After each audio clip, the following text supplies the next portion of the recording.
the Creator and all of our grandmothers and grandfathers for helping us through this ordeal.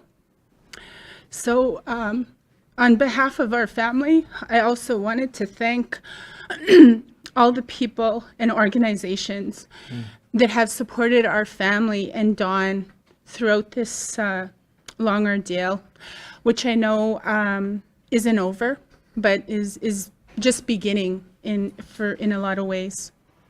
But for today, you know, we wanted to tell everyone, all of Dawn's supporters, how thankful we are that she's now back in our homelands, and hopefully will be home with us soon and reunited with her precious son, my nephew.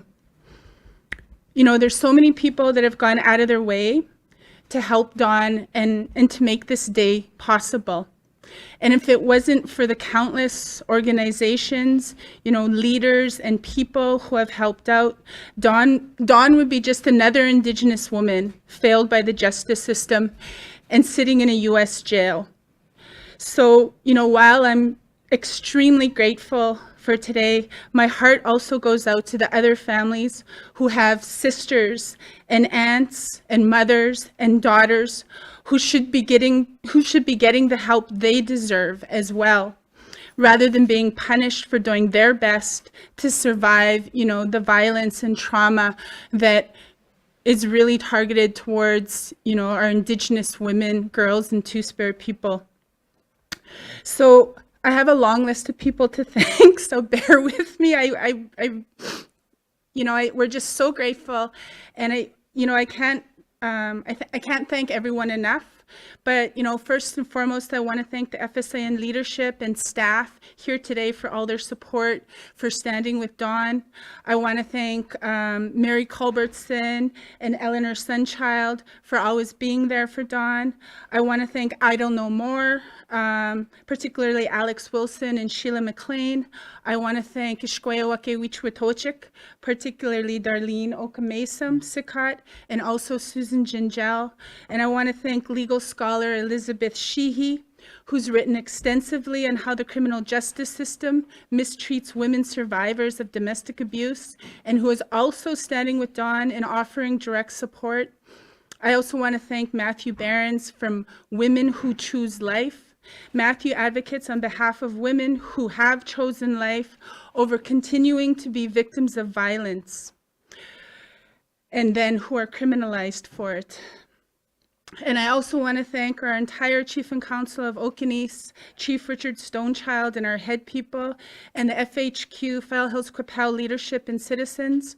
And finally, I also want to thank Erica Bowden for all her work, and for my friend Anita Large, who has helped so much. And last, but definitely not least, I want to acknowledge all our friends and family and other people who have sent messages of support, shared their stories, and signed Dawn's petition and gave money to her GoFundMe. We are just so grateful for all of the support.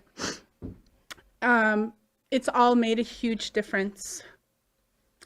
You know, and I just want to end with, you know, there's this well-known saying that the only thing necessary for the triumph of evil is for good people to do nothing. And I know there's a lot of good people out there. And I just, you know, I ask you to, you know, to do something, to step up and stand with Dawn, because we need your support. And it's not just for Dawn, it's for all the other, you know, women and children that are being further victimized by systems that really are not working to protect women and children. And I wanted to say one other thing about, you know, my big sister, Dawn. You know, I just wanted to say, like, you know, she's always been someone who's done the impossible. You know, like, we didn't grow up with a lot on the reserve. We suffered from a lot of the same intergenerational trauma that a lot of First Nations families have also suffered and, you know, are dealing with. you know, and there's been a lot of limits that have always been placed on us as First Nations people, and especially as First Nations girls and women, you know, and Dawn really, you know, she never let anyone limit her, you know, like she was this young woman in her 20s, you know, from Okanese who decided to go all by herself to New York City and do stand-up comedy, you know, like that's the kinds of things that she does, you know. She decided to write plays and books while being, you know, while having a full-time job, you know, like she's always done the impossible. She's always gone beyond, you know, what most of us would consider normal limits. And so in a way, you know, it's almost like I feel like she's leading us down beyond the limits again of the justice system, and you know, the way that our society limits women and normalizes violence. You know, I feel like she's pushing us beyond that as well. And you know, I've always said this too, that her name suits her so well. You know, she is the Dawn, you know, and I think that she's become like a hopeful person for a lot of people that have gone through or are going through what she's been through. And I'm hoping that, you know, that if any good can come out of this awful situation, that's what will come out of it. So anyway, thanks. Good. So good. Thanks.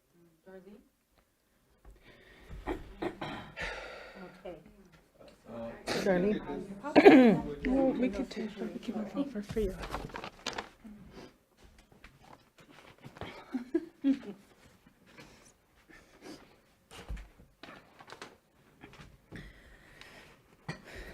Good morning, everyone.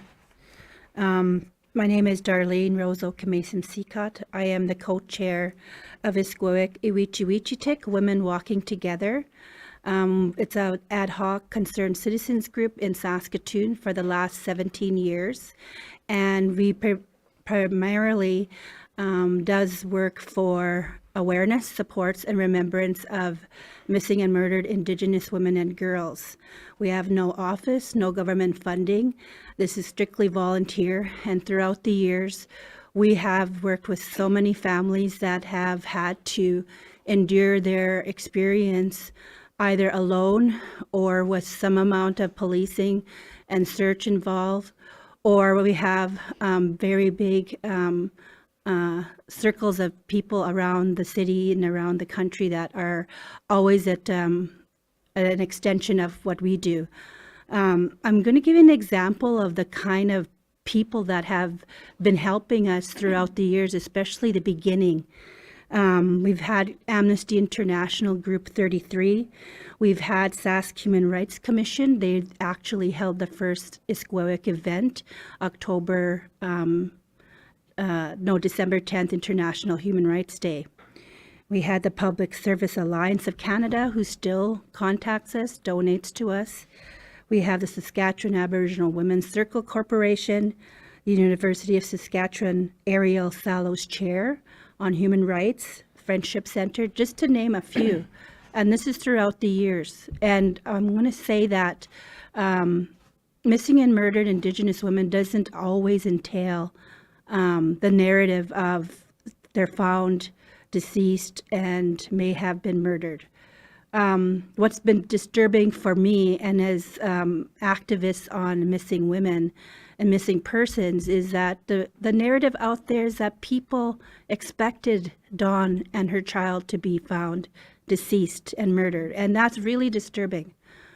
I'm just absolutely thrilled and glad and relieved that she is alive and her boy is alive. And I think that's a really scary narrative for everyone to have, not just non-Indigenous, but our own people. There really needs to be an understanding of the kind of different things that happen in missing persons. It's not always foul. It could be an accident. They could have ran away, or it's human trafficking. You have to keep your mind open when that person is missing. And since day one, July 25th, when the first press conference happened with Dawn gone missing, we were on it. We were on our way to go see the Pope, me and my husband and 2 grandchildren. But going all the way there, all I kept thinking about what could have happened. So since day one, Esquewick has been a part of this process. It changed when she was located, and now it's a different type of advocacy. This is about the reasons why she had to flee. It's about domestic violence, interpersonal violence. I'm hoping it's not more than that, and I think people know what I'm talking about. There's child protection services that are trying to do their jobs, but are they really trying to do their jobs? A little child obviously is in danger. This little child needs protection, and you have a mother with all of these skills, all of this to give up, her home, her work, this beautiful building she helped plan, and have this Indian government, have a great space to work in. It's not right that we've had to, acknowledge all the hard work we've been doing in Saskatoon, to know that the people that we were relying on for safety have failed. And it's another hard knock for SPS, our CMP, but unfortunately this is their jobs and they're not keeping our people safe. And what are we to do? What are we to do? Esquewick, we do walks, we help missing persons, we do research, we sit on advisories, we help with commemoration. We're doing so much work all the time. In this case, we're helping with the petition, the GoFundMe, No More Silence with Audrey Huntley. We've written to Deb Hallen's office in the United States. We've done all the letter writing along with the family. This stuff has to really be pushed out there as much as we can, because lives are at stake. Dawn is alive, the little boy's alive. What's going to be happening in Saskatoon in the next coming months and maybe years is this relationship with Indigenous people, Indigenous women. For at least a month, I've been feeling like I don't even want to go to the police station and ask them. I don't feel safe. I'm scared. I'm scared for a lot of our people. Where do they go? Since we've been doing the rallies, there's been an increase, such a big increase of people needing support. Someone abducted my 10-year-old in my backyard. This was on Sunday in Regina. They're writing to someone in Saskatoon, help us. A young man's looking for his sister. She's been missing a month. And he said that the police haven't even put out a missing persons piece. I don't get that. I don't, and now he's just did an interview with Star Phoenix. That's his Amber Alert. We're relying right now on the media. We really thank you so much for doing as much balanced reporting on this with Dawn and with the family. And I just want to thank everyone, especially the FSIN, Idle No More, other agencies that will be coming forward in the next month or so. We're going to be doing information forums on domestic violence. There's so much work to be done, and this is the time. This is the calls for action, 5.1 to 5.25. And that's the area of justice. And this is for the 231 recommendations for the National Inquiry Final Report, Reclaiming Power and Place. So with that, I'm hoping that the general public will keep, a positive look and open their minds and their hearts to the big picture here of what's happening to our people. Thank you.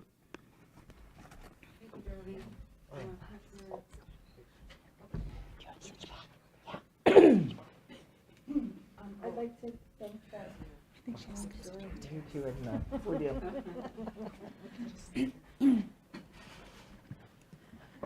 Good morning, everyone, and thank you for coming here today, because all of this is part of Dawn's story. Thank you for Kathy and Darlene for your your words, because when you see you being still strong, Kathy, you know, it gives all of us strength and continued support by Vice Chief Heather Bear and Eleanor Sunchild and all our friends and family. And yes, I'm the Treaty Commissioner of Saskatchewan, but I'm also an Indigenous woman. I grew up in seeing a lot of violence too. I remember being about 10 years old and one of the guys from our First Nation waking me up to say, "Get up, you're moving." And my mom had to run away more than once. We've all not been listened to as women, as survivors of domestic violence. People will say, "I can't imagine you with a black eye." And I said, imagine being 8 months pregnant with broken fingers and a black eye and 3 kids in a car and running away in the middle of the night and phoning from a gas station because I had nowhere to go. I wanted to die. And I just kept driving back to my First Nation. And the reality is, when women are not listened to, when survivors of domestic violence are not listened to,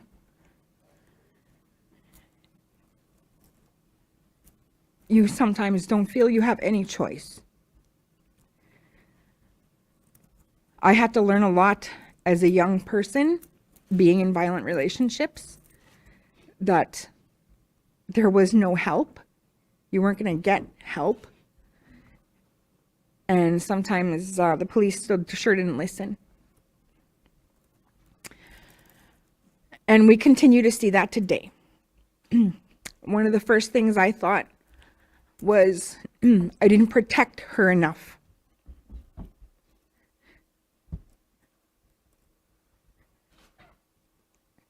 I thought we'd find them dead, and we prayed we'd find them alive. And those prayers were answered, and we had lots of people praying. How many women have we seen die from domestic violence? Because the systems were built by men. The colonial systems were built on colonization and those it wanted to protect. It sure wasn't built for Indigenous people. It wasn't built for women. And if we look back in history, none of these systems were built by women. So that's where we start changing things and building our systems for our women. And as you'll see here, this is all women sitting here. You know, people will send me screenshots of things people post. And for you men out there, you have no room to talk. Not a single one of you should be condemning Dawn or any woman who says they didn't get help. Because these systems were built for you, not us. And we have to combat these systems every single day. In today's day and age, we have voices. We have to stand together because sometimes all we have is each other. That's the only way we're going to survive. When our ancestors entered into treaties, it wasn't for our women to be continuously abused and not believed. And we see that every single day. I see it every single day. Sometimes I'm the only woman in a room full of men. And there's many times where Dawn has been the only woman in a room full of men.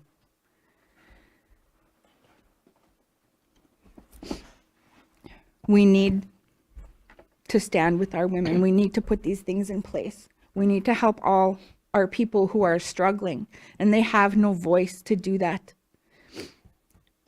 So we'll create that voice. We'll be those people to listen to. How many people here have been getting emails and inboxes in their social media from women saying, "This is what I went through. This is what I went through. This is what happened to my child. This is what happened to our family members," because they see everything that Dawn went through as being part of their story too. And when Dawn comes home and she is able to talk to you herself, she's going to tell her story.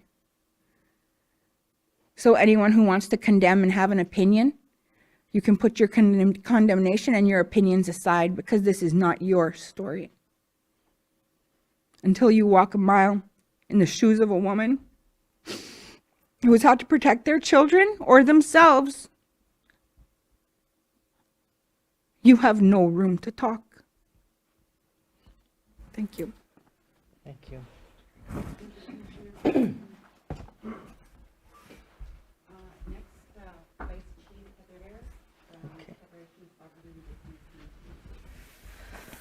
Oh, thank you. Good morning, everyone. First of all, I want to acknowledge our creator, and of course, ladies, some powerful words were said already this morning. I do have a prepared statement, regrets from Chief Bobby Cameron today, and of course, regrets from Chief Stonechild. I know they wanted to be here, but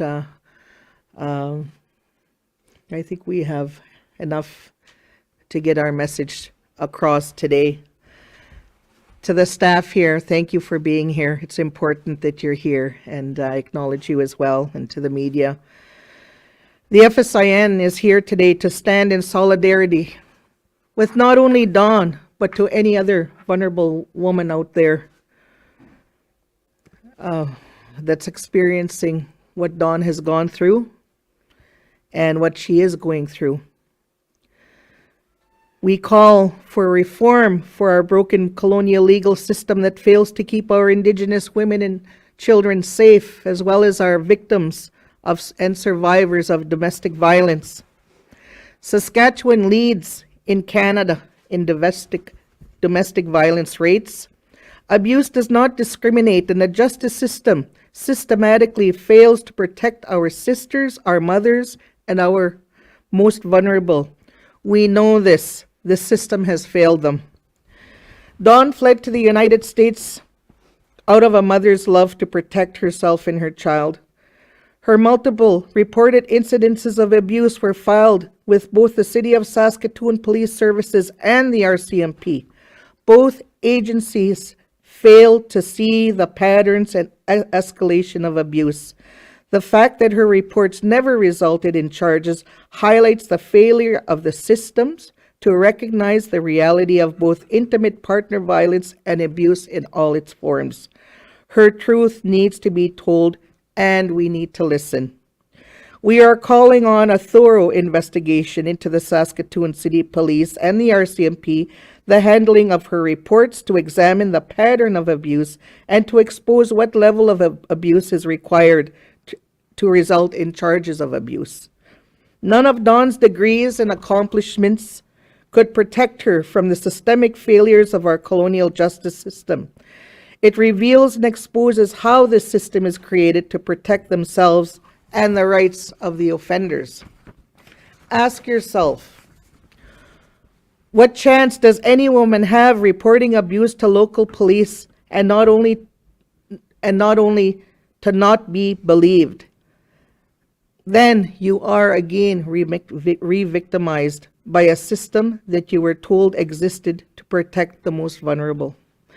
The FSIN Women's Commission created a declaration to honor Indigenous women and girls, and is working to see that it's adopted and implemented at every level of government to ensure the commitment to challenge and change the reality of the disproportionately high violence faced by our women.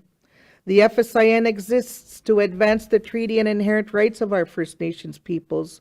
We are committed to ensuring that the 231 calls to justice are upheld and implemented at every level of government to ensure the protection of our First Nations women and girls. And finally, we are calling on for the release of Dawn Walker on her own recognizance. Dawn is not going anywhere. She will be home with her family and close to her son.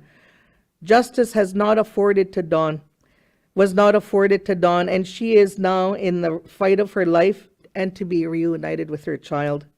We stand by Dawn and all women that endure abuse in all its forms. We believe you. I believe you.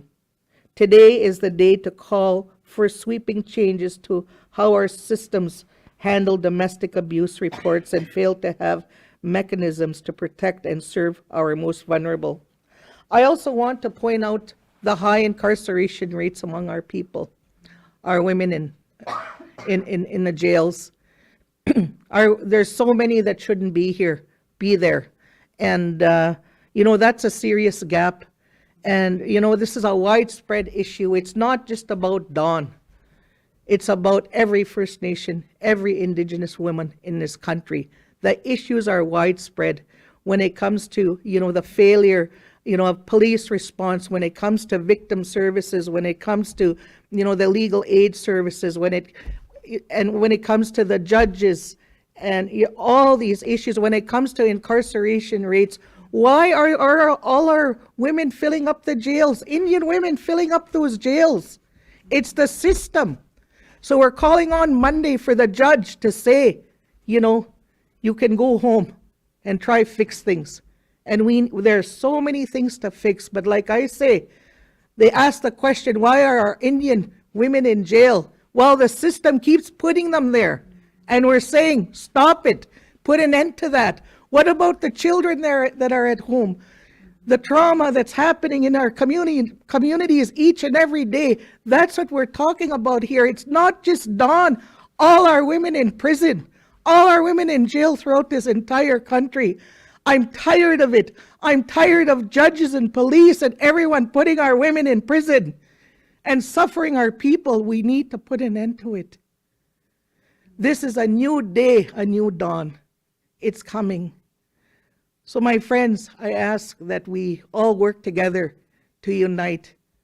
We feel the pain each and every day. We need release. So let's start working together and make those reforms, make those changes for the sake of the love of our people. With that, thank you. And I think we have Eleanor Sunchild to say a few words.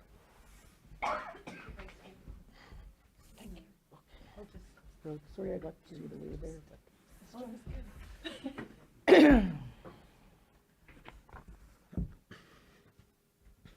Good morning. My name is Eleanor Sunchild. Many of you know me as an Indigenous lawyer, but I'm here today as a friend of Dawn Walker. I'm not representing Dawn Walker. She has Marie Hannon representing her. I think that the media knows that Marie Hannon is a very, very capable, high-profile lawyer, and Dawn is in good hands. She needs that kind of support, and she has that kind of support all across the country. There have been so many people who have been messaging, inboxing, calling all of us at this table here, telling us their own story. It's usually of domestic violence, but it's also of how the justice system fails Indigenous people. So before I get into what I wrote, I'd like to thank Dawn for being so damn strong.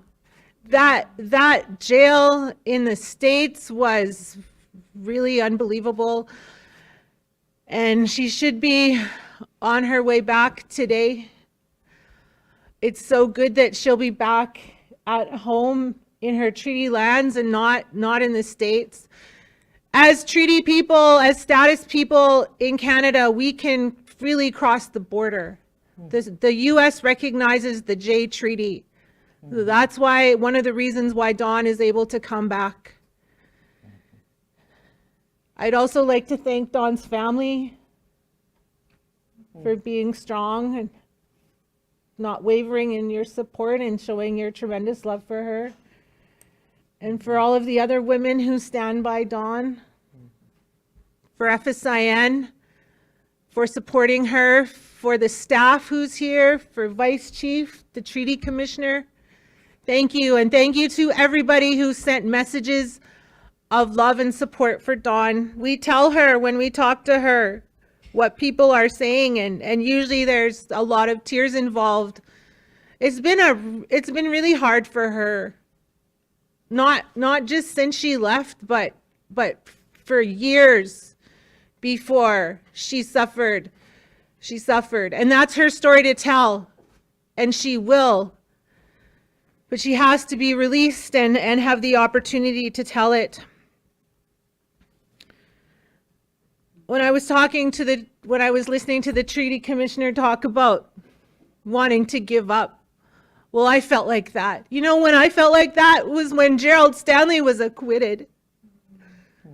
That's when I felt attacked as an Indigenous person, as an Indigenous woman. And I think everybody remembers the exact moment when Gerald Stanley was acquitted. That is the most recent and darkest example of how this system in Saskatchewan has failed Indigenous people. And I will keep talking about that until something changes. I have before me right here the bail decision that released Gerald Stanley. Right here. I have copies for people as well. So Gerald Stanley was released on August 19th, 2018 by the Saskatchewan Court of Queen's Bench. Gerald Stanley was released on $10,000 cash bail after he was charged with murder after he shot Colton Bushy in the back of the head and took his life. Gerald Stanley, in this decision, it's pointed out he had no criminal record. He surrendered his passport.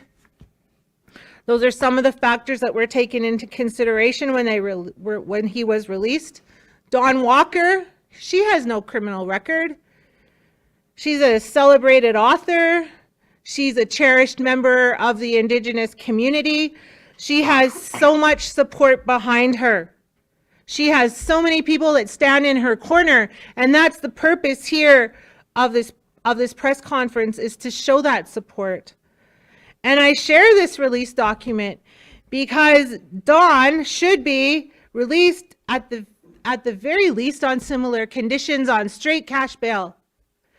If the Saskatchewan Crown can release Gerald Stanley for killing somebody, they should release Dawn Walker. Dawn Walker, yes, she has charges, but she has a diagnosis of PTSD. She has a history of domestic violence.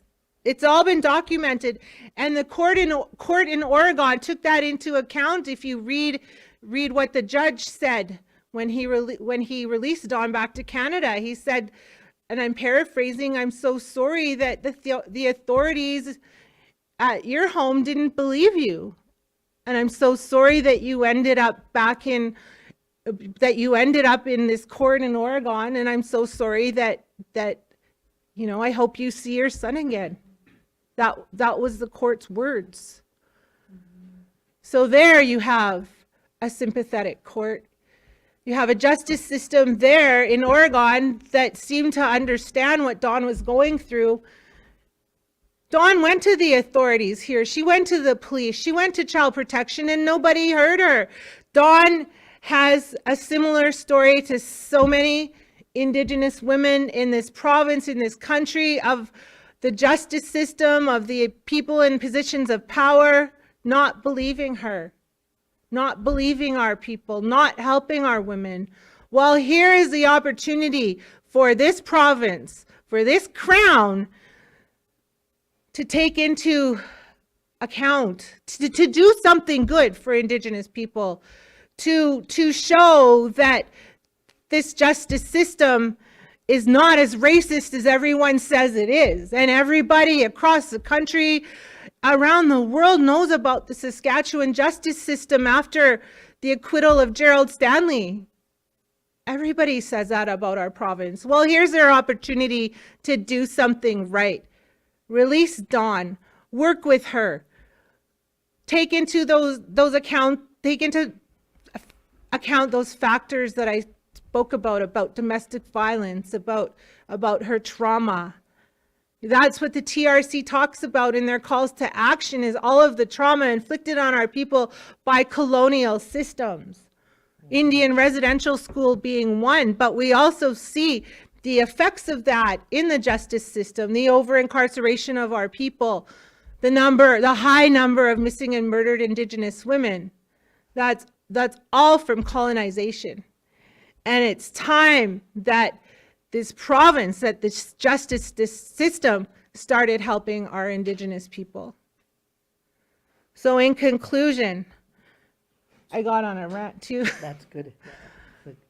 I just want to point out to the media that Dawn has so much support across our nation. She has so much support here at home.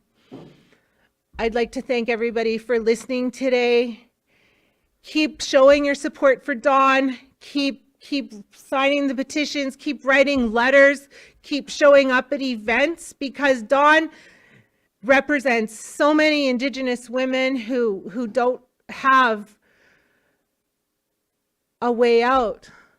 She represents hope for Indigenous people who've been failed by the systems, who've been failed by the justice systems. That's what Dawn is. She's a light. She's a light in the darkness. So with that, I'd like to say thank you. Hi, hi.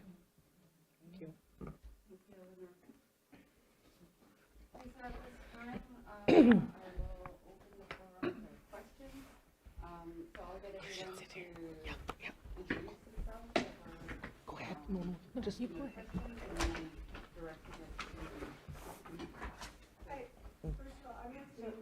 Or sorry, can you introduce yourself? I just did. I'm Yasmin Vanea, CBC News. Okay, firstly, I want to clarify, Mary Publican, are you here as your role as trade commissioner or just as friend? Because trade commissioner is technically appointed by the federal government, the advice of the FSIN. So are you here on behalf of the federal government or just as John Walker's friend? I'm not here on behalf of the federal government. I'm here as an Indigenous woman, and I'm the treaty commissioner. And my role as the treaty commissioner is also to talk about the truth. And the federal government knows that these systems don't work. And then I have a question for you, Eleanor. Just when you do answer, please go to the microphone. Yeah. Could you repeat that, Mary? No, I think that she answered the question. So, next question? Yeah, I have a question for Eleanor. So, who is it directed to? For Eleanor, Okay. when the decision to release Walker back to Canada, were there any evidence presented that in relation to her history of domestic violence? Yes, What kind of evidence? I believe they got the files from the Saskatoon Police Services, from the RCMP. So her reporting. Yeah, her reporting, and I'm not sure what else, but I know that for sure. And her diagnosis from her therapist, probably, like the federal investigator in Portland was very thorough, and I am not her lawyer, so I wasn't privileged to all of the information, but they did a really great job investigating. Like, they have their own investigator that worked specifically on her case. And then just one last question, sorry, for Heather. Is the FSIN paid for Walker's lawyer? FSIN, if we had the money, we would pay, but there's a GoFundMe initiative happening right now, so we encourage anyone who wants to contribute to, please do. Thank you. Laura Favano, from CKOA. And this is to Heather Banks, Vice Chief Heather Banks. There was a lot of talk about the system failing Dawn. Was the FSIN aware of her struggles with police, struggles with child protection, and struggles with the system, and what did the FSIN do to help her? Well, yes, the FSIN has been aware, and I've also penned a letter to the Saskatoon Police Service, to our police chief, Troy Cooper, and raised several issues around her particular case. I've also I'm aware that our justice unit, special investigative unit, Jason Stonechild is also aware. We have other people who have been aware and have, you know, done everything we could, you know, in terms of where we are with the case. But like, again, fail. And like I say, Dawn is no different with her law degree, with her prestige and her stature. It didn't mean anything to this justice system. We're dealing with white privilege. We're dealing with, you know, up against privilege and money. You know, and why should they win? Why should that win over an Indigenous woman, a mother? She lost her home to the justice system. She lost her property. She lost her son. She had to pay to visit her son. She had every right to have full custody of her child, and she was abused. So there you go. I like I say, everything within our power, within the legal parameters. And it's sad that she had to succumb, you know, to get her truth told, to succumb to the events that took place since July 25th. Where did that, can you elaborate, or can anybody elaborate, where did that abuse come from? Was it from a government partner? Was it from her ex-husband? What's her story to tell? That's her story to tell. We would love to comment on that, but we need to, Dawn needs to tell her truth in the spirit of justice and healing. One final question, please, if I could. I spoke with her ex-husband directly. He told me he would never hurt Dawn or her son. And I asked him many times, in many different ways. Could somebody please respond? Why would we believe him over Dawn, the mother? That's just that same attitude the justice system has, like the police had, like the judge has. Okay, that's my answer there. Why do you believe him and not Dawn? That's the big question. Because she's Indian, because she's Indigenous, because she's a woman. That's why. And it's simply wrong. And I think that's a foolish question. Thank you. I'm sorry. No, I was, A survivor of domestic abuse, so yeah, I get it. you get it. Thank you so much. And I appreciate that. Yeah. And I also want to, like earlier I was asked, oh, are you authorized to speak in? Oh, yeah. Here, come here. We should just Come here. Yeah. And earlier, the first question was a reporter asked, are you speaking as a treaty commissioner from the federal government? I am not from the federal government. I am a neutral party. But I will not be silenced when it comes to women and children and the actual truth about how our people are treated, how First Nations people are treated, how women are treated. It's my job to tell the truth, to speak the truth. And that's what I will continue to do. And I will continue to support any women or children or our people who come and say they need help. Because our treaty commissioners shouldn't have been ensuring that treaties were being broken to begin with. And I am a new treaty commissioner. I'm a modern day treaty commissioner, and I'm an Indigenous woman. And I will ensure that the truth is always there. Tanner Chewy, Global Saskatoon, for Vice Chief Editor there. You mentioned something about the Jaga Monday. Can you confirm Dawn's next appearance?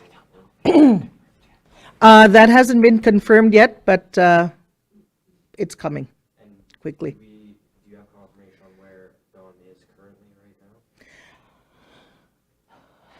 now? No, I think what will, as soon as we know some of those details, we'll have our communications put out another release.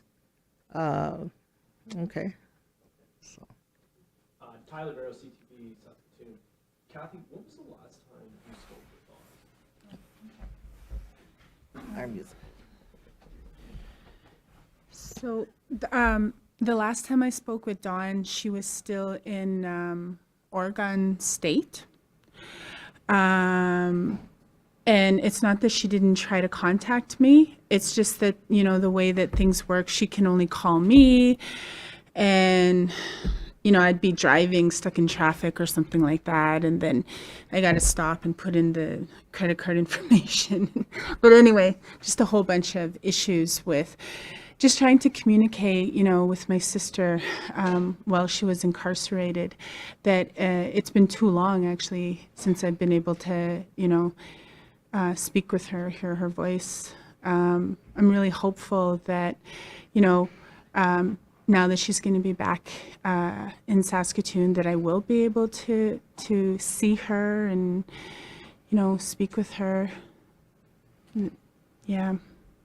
But anyway, the last time was probably, it's been a while. It's been at least like 4 days or 5 days. So, yeah.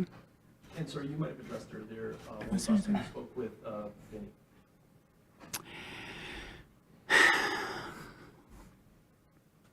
We haven't spoken with Vinny for quite some time. We wanted to reach out, but we weren't. We were wanting to wait until what Dawn, thought was best, and so that's why we've. But he's in our thoughts and in our hearts, and now that Dawn is back, we'll definitely be reaching out to to that side of the family, and hopefully be able to see him really soon. And sorry, what was that talk like that you had with Dawn? When I spoke to her, well, it was really emotional for me. I felt like she was just trying to get by. Like I could tell that she was just trying to hang in there and get through it. Yeah, I mean, she was very concerned, very, very concerned about her son. Yeah. I'm just going to move online. Online. Come sit.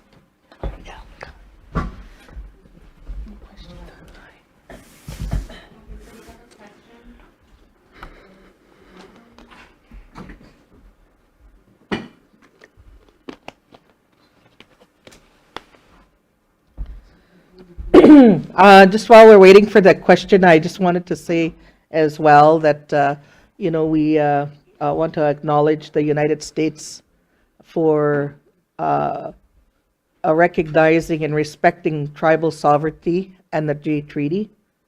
That had a huge impact on Dawn's release as she crossed a border, but whose border?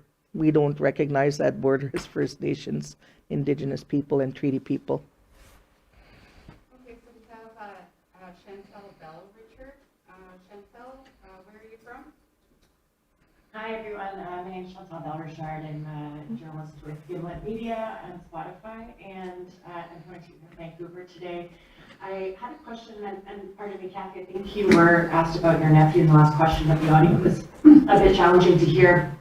I'm curious what access your family has had to your nephew since he's returned back to Saskatchewan, and if you foresee there being any access issues for Dawn when she returns to be able to see her son.